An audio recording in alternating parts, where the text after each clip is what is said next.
So in today's video, we're going to be hiking Mica Hill.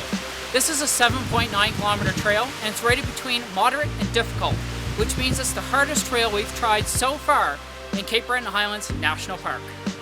Starting near a lake, there's a good chance I forgot to start my Relive app, missing out on the first part of the hike. But once I remembered, you can see this hike is fairly long, and you should budget at least 3.5 hours to hike it.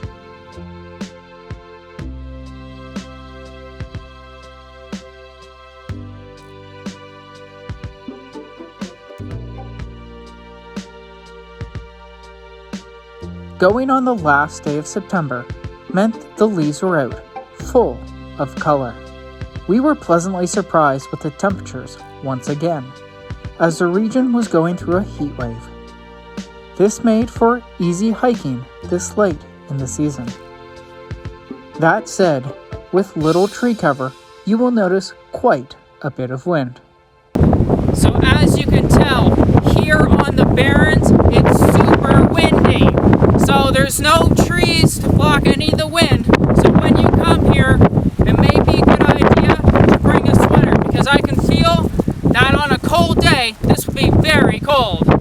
The path up Mica Hill is easy to follow and extremely well maintained.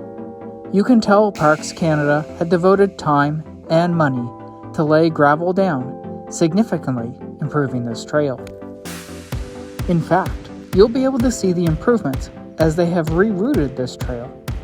You'll immediately notice how much nicer the new trails are. The fields were full of bright red flowers, so widespread that you couldn't even see where they ended. Although there are no really steep climbs, you have a lot of sprawling views starting from 260 meters or 850 feet above sea level. So one of the best things so far on this hike is A, there's been lots of benches, and B, there's been so many sprawling views, it makes for an absolutely wonderful hike. Pressing on, you will eventually come to a spot where the trail reverts back to the old, and you'll leave the wide, well-maintained trail behind. Even still, the path was easy to follow, as was the only thing not in red. As you'll notice, the old path isn't as easy on the feet. Long gone are the groomed trails. In its place, a rocky, limb-filled footpath. Be sure to watch your step as you make your way towards the top of the hill. As we climbed, we enjoyed the views, but the more we climbed, the more we noticed the weather change.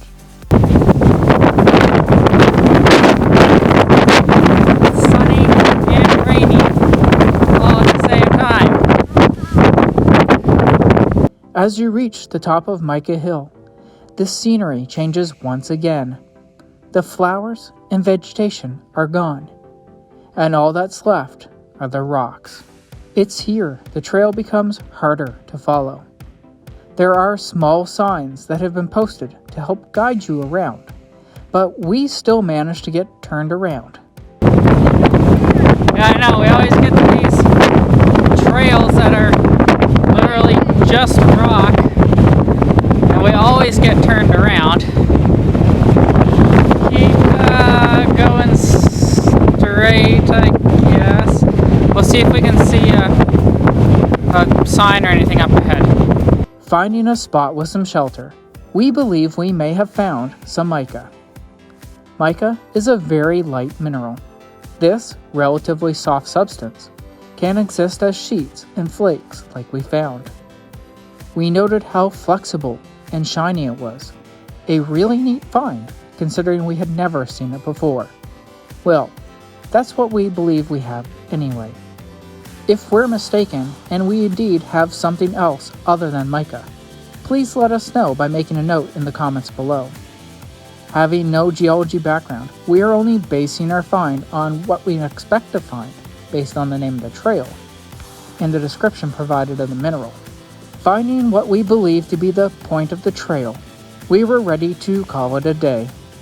This was one of our 2 big hikes of the day, the second being Fishing Cove, a location of our first remote camping destination using our new tents from Fay Active. But that's a story for another video. Why not join us on other trails within Highlands National Park by subscribing to our channel? We have a ton of amazing upcoming hikes, and then we're always on to the next destination to showcase a world filled with beauty, history, and life.